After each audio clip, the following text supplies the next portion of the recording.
Thousands of Australian companies are doing business directly with China, and a series of business awards were given out last night in Shanghai to recognize some of the success stories. Our reporter Sun Caixing was there and tells us more. More than 8,000 Australian companies do business directly with China, and about 3,000 of them have a physical presence in the country. Trade between the two countries was valued at 150 billion Australian dollars last year. A number of Australian business leaders were recognized last night in 8 categories. The University of Technology in Sydney was honored in the education sector. Now we have a high number of students studying our bachelors, and we're going to introduce 2 new master's programs in September into Shanghai, where Chinese students can learn UTS degrees and master's level in September of this year. We see enormous opportunity will occur in terms of investment and trade that will come out of the recently signed Australia-China Free Trade Agreement, which will give both Chinese companies unprecedented access into the Australian market, and more importantly will give Australian companies, particularly those in the services sector, an opportunity to establish here in China. Kim Gilliland was recognized for her work setting up a small business.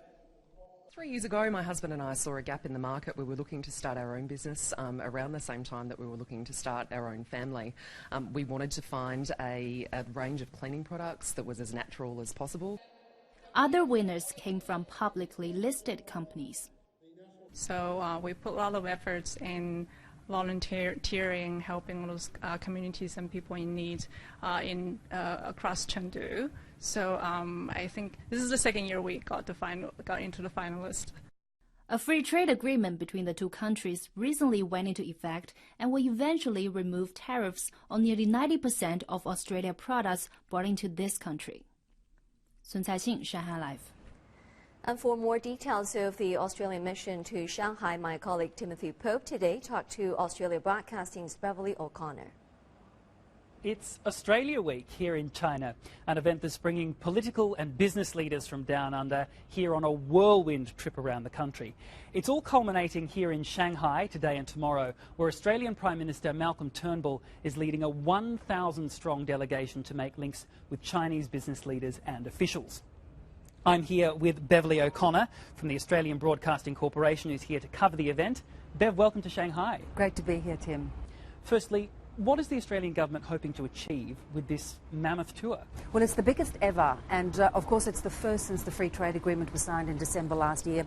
We understand from the former Trade Minister that trade has been booming and has really grown in the 2 months since that agreement came into effect. And it's really to help businesses who haven't established in China to learn the ropes, to get an understanding of what it's like, because it is culturally quite difficult and it's not as simple as it seems. And China is already Australia's largest trading partner, but a lot of that trade historically has been in the resources sector, in coal and iron ore. With falling commodity prices, that's no longer quite so lucrative. So what's the strategy going forward? Well, it is changing dramatically, of course. We've fueled that construction and development boom.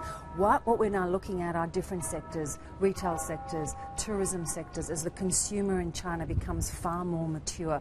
Food, of course, is really critical because people are after clean, green food that they know is healthy, and that is a big sector that Australia can get involved with. And interestingly too, lots of innovative financial services that are trustworthy and very movable.